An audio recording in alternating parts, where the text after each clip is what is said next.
My history interview at Cambridge was extremely rewarding. It was the first time that I'd been able to talk about a subject I was really passionate about with a world-class academic, which was really exciting. My school didn't have a particular history of Oxbridge, so it was something really new to me, but I was put at ease. Nerves were very natural and I was very nervous when I arrived.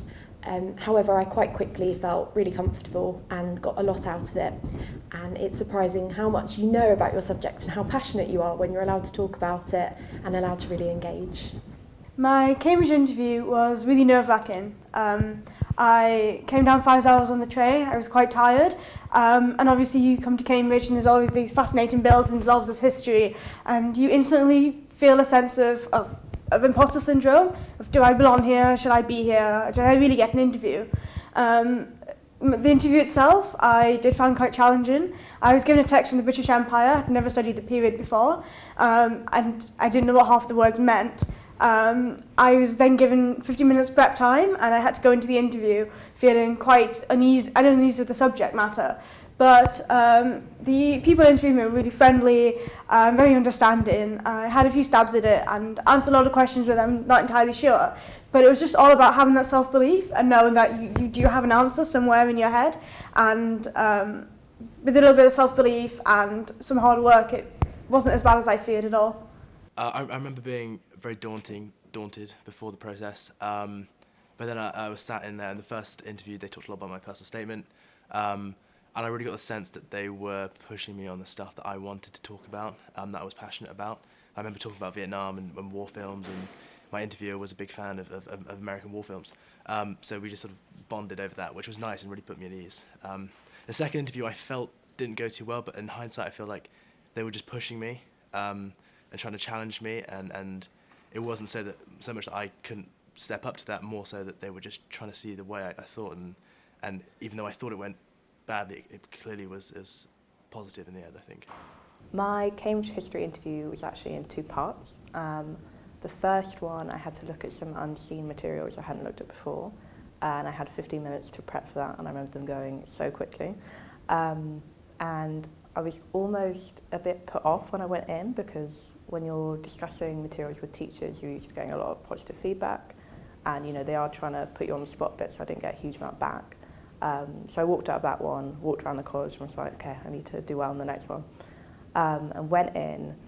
I remember being really nervous because I'd written about a particular period in my application, and one of the fellows interviewing me was, this, I thought, world-renowned specialist, and, he's going to know everything and, really put me in my place. And I walked out of the interview like skipping around the college because I'd had the chance to talk to this amazing professor.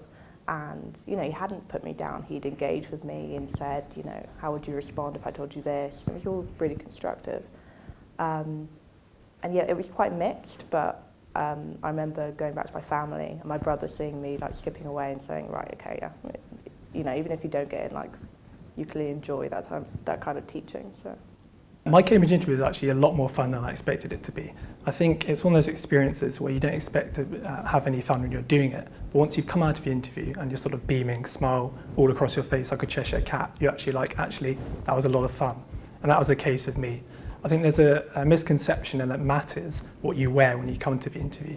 But I distinctly remember when I was getting driven over that I actually forgot my belt. So for a moment I was kind of smashing my hands against the car door with rage and confusion. But actually when it came to it, that wasn't at all a problem. I remember someone wearing trackies, so sweatpants, so a fellow interviewee, and that was completely fine as well.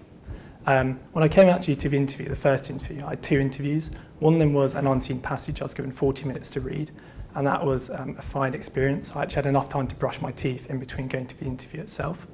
But also, in conjunction with this, I was supposed to have sent in an essay. I'd actually forgotten to include or attach all the pages of the said essay to the interviewers. That in itself was not an issue as well. They understood, and we just continued as if I'd sent in the actual page itself. I then had a second interview, and I remember it being, of the 2 interviews, the funnest one by far. I distinctly remember having a smile when I walked out of the interview. I'd really enjoyed it, and it made me feel at ease. So it was a highly enjoyable experience overall. My interview was based primarily on my personal statement, and I got the chance to talk about the things that I loved. Whilst it was challenging, I already had a good base knowledge of the things we were talking about, so I actually really enjoyed the process. My Cambridge history interview was a lot more relaxed than I expected.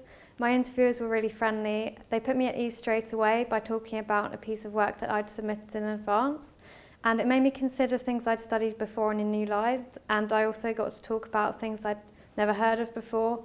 So I really enjoyed my interview, and coming out of it I felt a lot more confident.